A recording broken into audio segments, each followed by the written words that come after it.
Hello student, my self doctor Sameer Kumar, biology faculty of royal institute.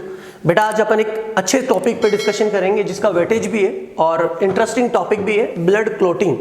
मतलब रक्त का थक्का बनना, मतलब ब्लड का फ्लो रुक जाना। अब एक्चुअल में ब्लड क्लोटिंग क्या है उसको पूरा समझने के लिए अपन बात करते हैं कि जैसे किसी को चोट लगती है, चोट लगने के बाद क्या होता है कि हमारे टिश्यू रप्चर हो जाते हैं, टिश्यू रप्चर हो जाते हैं और ब्लड वेजल्स भी रप्चर हो जाती है और ब्लड बाहर आने लगता है। लेकिन हमने ऑब्जर्व किया है कि ब्लड कुछ टाइम के बाद बाहर आना बंद कर देता है। तो वो जो बंद कर देता है उसके पीछे एक प्रोसेस है, एक पूरी प्रक्रिया है और उसी प्रक्रिया को अपन बोलते हैं ब्लड क्लोटिंग। तो क्लोटिंग में स्टार्ट करूं उससे पहले मैं आपको बताता हूं दो टाइम, एक तो ब्लीडिंग टाइम बताता हूं।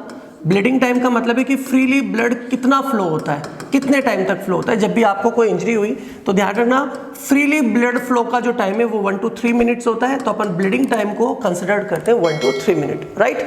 फिर एक टाइम और आता है जिसको अपन बोल रहे हैं क्लोटिंग टाइम। क्लोटिंग टाइम का मतलब है कि ब्लड जो है वो फ्लो कब जो है वो बंद हो जाएगा। तो इसका टाइम है 2 to 7 मिनट, मतलब इस ड्यूरेशन के बीच में क्लॉट फॉर्मेशन प्रोसेस जो है वो कंप्लीट हो जाएगा। तो हमें दो टाइमिंग याद रखने हैं ब्लड क्लॉट में। एक ब्लीडिंग टाइम, ब्लीडिंग का टाइम है कि फ्री ब्लीडिंग कब तक होती है हमारी, 1 to 3 मिनट तक फ्री ब्लीडिंग है। अगर इससे ज्यादा फ्री ब्लीडिंग हो रही है तो कोई ना कोई प्रॉब्लम है। वैसे क्लॉटिंग जो प्रोसेस है वो 2 to 7 मिनट है। इस ड्यूरेशन के बीच में क्लॉट प्रोसेस कंप्लीट हो जाना चाहिए। अगर इस ड्यूरेशन में क्लॉटिंग प्रोसेस कंप्लीट नहीं हो रहा है, इसका मतलब कोई ना कोई हमारे सिस्टम के अंदर एरर है। ओके, तो अपन ने ब्लीडिंग टाइम और क्लॉटिंग टाइम पढ़ा। जनरली क्लॉट्स जो होते हैं बेटा वो दो टाइप के होते हैं, थ्रोम्बस और embolus. Thrombus and embolus. Thrombus और एम्बोलस दो टाइप के क्लॉट्स होते हैं। जो थ्रोम्बस क्लॉट्स होते हैं बेटा ये थोड़े बड़े होते हैं, लार्ज क्लॉट्स होते हैं, ठीक है। और ये जो एम्बोलस क्लॉट्स होते हैं ये थोड़े छोटे होते हैं, स्मॉल होते हैं। और एक्चुअली बेटा ये जो है ना नॉन मूवेबल होते हैं। नॉन मूवेबल का मतलब है कि अपनी जगह से नहीं हिलते हैं। तो नॉन मूवेबल है, जहां बनते हैं वहीं पर रहते हैं, लेकिन ये मूवेबल होते हैं। और मूवेबल होने की वजह से ये डेंजरस भी होते हैं बेटा। डेंजरस क्यों बोल रहा हूं मैं, सुनना। अगर ये मूवेबल है तो मूव करते हुए हो सकता है किसी आर्टरी के अंदर फंस जाए, जिसे हमारे हार्ट को कॉरोनरी आर्टरी प्योर ब्लड उनको पंप करती है ताकि हार्ट की मसल्स को ऑक्सीजन मिल पाए। अब अगर सोचो कि ये क्लॉट मूव करता हुआ कोरोनरी आर्टरी के अंदर ट्रैप हो गया, फंस गया, तो कोरोनरी आर्टरी ऑक्सीजनेटेड ब्लड देना बंद कर देगी हार्ट को और हार्ट की मसल्स की डेथ होने लगी। ऐसे बहुत सारे एसेंशियल आर्टरीज भी, जैसे ब्रेन को जो आर्टरी सप्लाई करती है उसके अंदर अगर एक क्लॉट फंस गया तो वो ब्रेन को ब्लड सप्लाई बंद हो जाएगी और उसका बहुत हार्मफुल इफेक्ट्स हो सकते हैं बॉडी के ऊपर। इसलिए हम दोनों में कंपेयर करें ना बेटा तो डेंजरस होते हैं एम्बुलेंस, जो छोटे होते हैं, मूवेबल होते हैं, अपनी ओरिजिन साइट से अटैच नहीं होते, अपने उत्पत्ति स्थल से जुड़े नहीं होते और घूमते रहते हैं शरीर में। तो शरीर में जो घूमते रहते हैं बेटा उनको हम बोलते हैं एम्बुलेंस। और ये डेंजरस होते हैं क्योंकि मैंने कहा कि हमारी बॉडी के अंदर बहुत सारे ऐसे ऑर्गन है जो एसेंशियल है, जैसे ब्रेन है, किडनी है, लीवर है, हमारा हार्ट है, और उनको कोई ना कोई ब्लड सप्लाई करता है। क्योंकि ब्लड जाएगा तो ऑक्सीजन मिलेगी, ऑक्सीजन मिलेगी तो अपना काम करेंगे।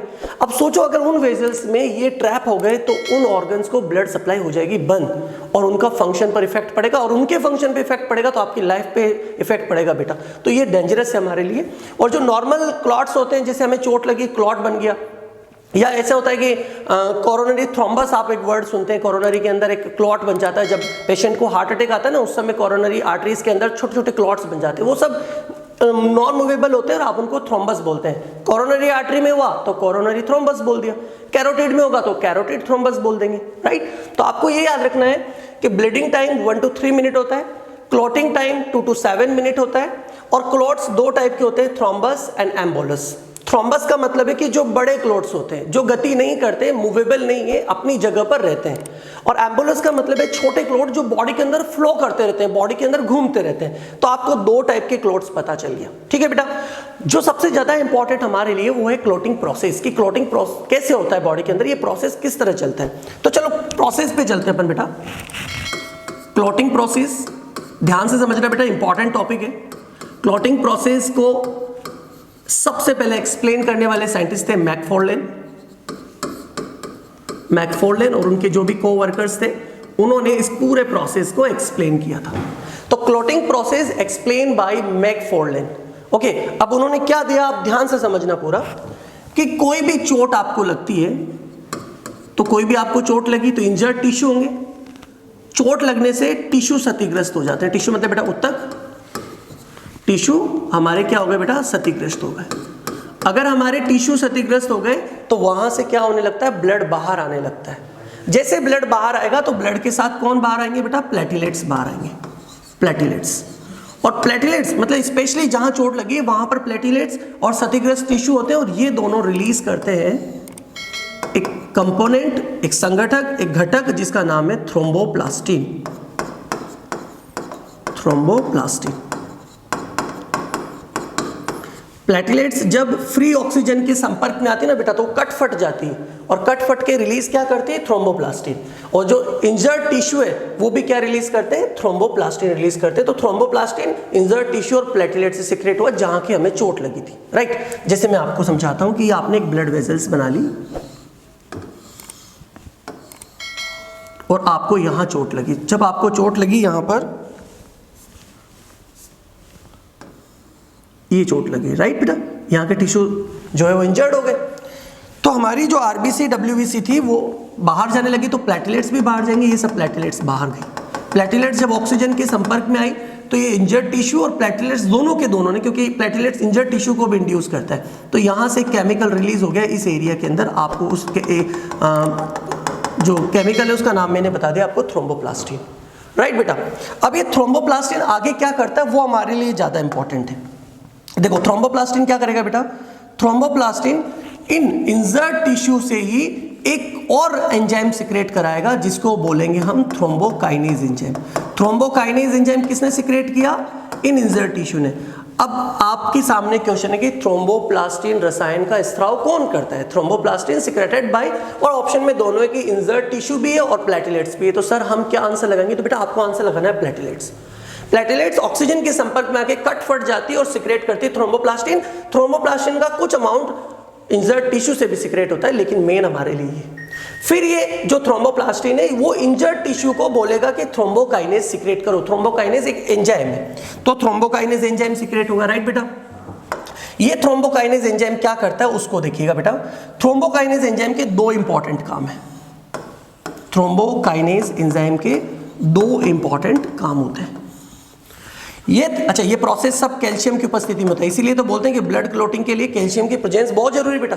अगर कैल्शियम की कमी होगी तो क्लोटिंग प्रोसेस प्रॉपर्ली नहीं चलेगा बॉडी के अंदर। थ्रोम्बोकाइनेज एंजाइम के दो काम थे। सबसे पहले तो ये क्या करता है, हिपैरिन को निष्क्रिय करता है। हिपैरिन को कहाँ निष्क्रिय करेगा, जहां पर चोट लगी उसके आसपास के क्षेत्र में हिपैरिन को निष्क्रिय करना, इनएक्टिव करना, इनएक्टिवेशन ऑफ हिपैरिन। आप बोलेंगे सर ऐसा क्यों किया, तो आपको पता होना चाहिए कि हिपैरिन जो है बेटा वो एंटी क्लोटिंग फैक्टर है। एंटी क्लोटिंग फैक्टर मतलब जब तक हमारे ब्लड के अंदर हिपैरिन रहेगा क्लोट नहीं बन सकता। एक सिंपल सा क्वेश्चन है कि सर ऐसा क्या होता है कि बाहर जब हम ब्लड को रखते हैं तो वो जम जाता है, लेकिन हमारी बॉडी के अंदर तो वो लिक्विड अवस्था में, तरल अवस्था में। उसका रीजन है बेटा आपके ब्लड के अंदर हिपैरिन होता है। हिपैरिन क्लोट को नहीं बनने देता। लेकिन जब चोट लगती है तो क्या सिक्रेट होता है, थ्रोम्बोप्लास्टिन। और थ्रोम्बोप्लास्टिन क्या सिक्रेट कराता है, थ्रोम्बोकाइनेज एंजाइम सिक्रेट कराता है। उस एंजाइम का पहला काम हो जाता है कि जहां चोट लगी है उसके आसपास के क्षेत्र में हिपैरिन को निष्क्रिय कर दिया जाए। क्योंकि अगर हिपैरिन निष्क्रिय नहीं होगा तो जिस प्रोसेस को आप पढ़ना चाहते हैं और जिसको मैं पढ़ाना चाहता हूं वो कभी पूरा नहीं होगा, राइट बेटा। तो ये एंजाइम सबसे पहले उस आसपास के क्षेत्र के हिपैरिन को निष्क्रिय कर देता है। हिपैरिन जैसे ही निष्क्रिय होता है क्लोटिंग प्रोसेस स्टार्ट हो जाता है। कैसे स्टार्ट हो जाता है, ये थ्रोम्बोकाइनेज एंजाइम ब्लड के अंदर एक प्रोटीन होती है, इनएक्टिव अवस्था में होती है, जिसका नाम है प्रोथ्रोम्बिन प्रोटीन। कौन सी प्रोटीन बेटा, प्रोथ्रोम्बिन प्रोटीन। ये निष्क्रिय अवस्था में होती है, इसको सक्रिय कर दिया जाता है और सक्रिय कराने के बाद आप इसको प्यार से क्या बोलते हैं, थ्रोम्बिन बोलते हैं। क्या बोलते हैं बेटा, थ्रोम्बिन। और थ्रोम्बिन क्या होता है, थ्रोम्बिन होता है एक्टिव। तो प्रोथ्रोम्बिन जो कि ब्लड के अंदर ही चल रही थी, पहले निष्क्रिय रूप से पड़ी हुई थी, उसको सक्रिय कर दिया किसने, थ्रोम्बोकाइनेज एंजाइम ने। और ये कब हुआ, जब वहां का हिपैरिन निष्क्रिय हो गया। तो प्रोथ्रोम्बिन को थ्रोम्बिन में कन्वर्ट कर दिया। आप बचपन में पढ़ते ना बेटा विटामिन कि विटामिन के ब्लड क्लोटिंग के लिए आवश्यक है, विटामिन के की कमी से क्लोटिंग नहीं बनेगा, हीमोरेजिक कंडीशन आएगी, रक्त का स्त्राव होता रहेगा। ऐसा क्यों है, क्योंकि प्रोथ्रोम्बिन के निर्माण में विटामिन के जो है वो एसेंशियल होता है, आवश्यक होता है। अगर विटामिन के नहीं होगा तो प्रोथ्रोम्बिन नहीं बनेगा, और प्रोथ्रोम्बिन नहीं बनेगा तो आगे की बात नहीं बनेगी, है ना बेटा।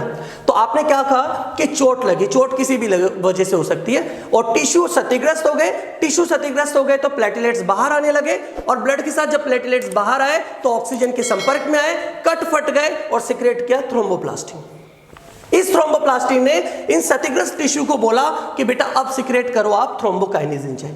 कैल्शियम की उपस्थिति में थ्रोम्बोकाइनेज एंजाइम सिक्रेट हुआ, और इन्होंने भी दो काम किए इस एंजाइम ने, आसपास के क्षेत्र में हिपेरिन को निष्क्रिय किया ताकि क्लोटिंग प्रोसेस आगे बढ़े, और एक प्रोटीन जिसको हम प्रोथ्रोम्बिन बोलते हैं जो कि निष्क्रिय था उसको सक्रिय कर दिया थ्रोम्बिन में।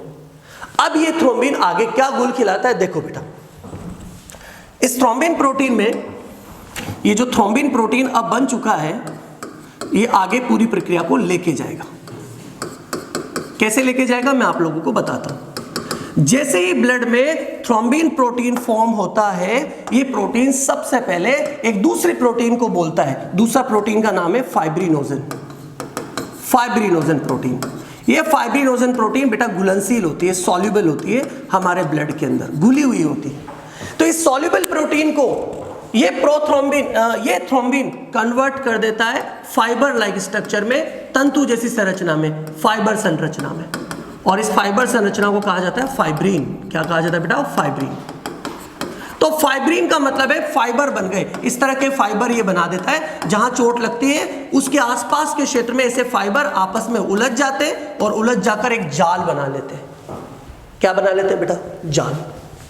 तो फाइब्रिनोजन प्रोटीन जो कि घुलनशील थी, अब उन्होंने छोटे छोटे तंतु बने तो वो बाहर निकलने की कोशिश कर रहे थे जहां से चोट लगे, और वहां फंस के एक जाल बना लिया। अब आपको पता है कि उस चोटिल जगह पे से ब्लड बाहर जाने की कोशिश कर रहा है, और वहां एक जाल बन चुका है, तो ब्लड का लिक्विड पार्ट तो बाहर जाएगा, लेकिन आपको पता है बेटा ब्लड में छोटी छोटी आरबीसी, छोटी छोटी डब्ल्यूबीसी, छोटी छोटी प्लेटलेट्स होते हैं, वो क्या करेंगे? इन छोटे छोटे छिद्रों से निकल नहीं पाएंगे और यहां पर जाके धीरे धीरे कलेक्ट होने लग जाएंगे इस जगह को। ये जो छोटे छोटे पोर थे, इनको धीरे धीरे क्या कर देंगे बेटा?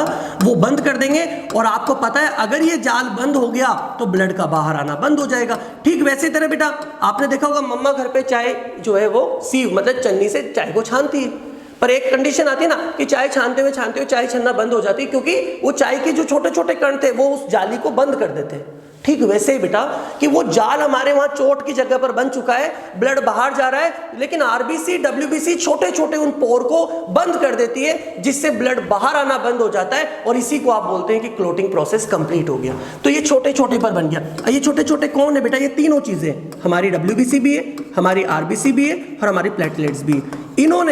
इन्होंने बंद किया है इस प्लॉट को, और ये फाइब्रिन का जाल था, तो हमारा बंद हो गया ब्लड बाहर आना। इसी को तो बोलते हैं क्लोटिंग प्रोसेस। तो क्लोटिंग प्रोसेस के स्टेप्स याद रखनी है कि चोट जैसे ही लगती है, चोट वाली जगह से ब्लड बाहर आएगा तो ब्लड के साथ प्लेटलेट्स बाहर आएंगे, प्लेटलेट्स ऑक्सीजन या वायु के संपर्क में आके कट फट जाएगा और सिक्रेट करेगा थ्रोम्बोप्लास्टिन। ये केमिकल थ्रोम्बोप्लास्टिन जो था, वो थ्रोम्बोप्लास्टिन किसको बोलेगा? क्षतिग्रस्त ऊतक को बोलेगा कि थ्रोम्बोकाइनेज एंजाइम स्रावित कर। जब वो थ्रोम्बोकाइनेज एंजाइम आएगा, ये सब प्रक्रिया कैल्शियम की उपस्थिति में होता है, मतलब कैल्शियम तो मस्ट है, कैल्शियम की उपस्थिति तो होना ही चाहिए, राइट बेटा। थ्रोम्बोकाइनेज क्या बोलेगा कि आसपास के एरिया में हिपेरिन नहीं रहना चाहिए, अगर हिपेरिन रहा ना तो क्लॉट नहीं बनेगा, तो सबसे पहले हिपेरिन को निष्क्रिय कर दिया जाएगा।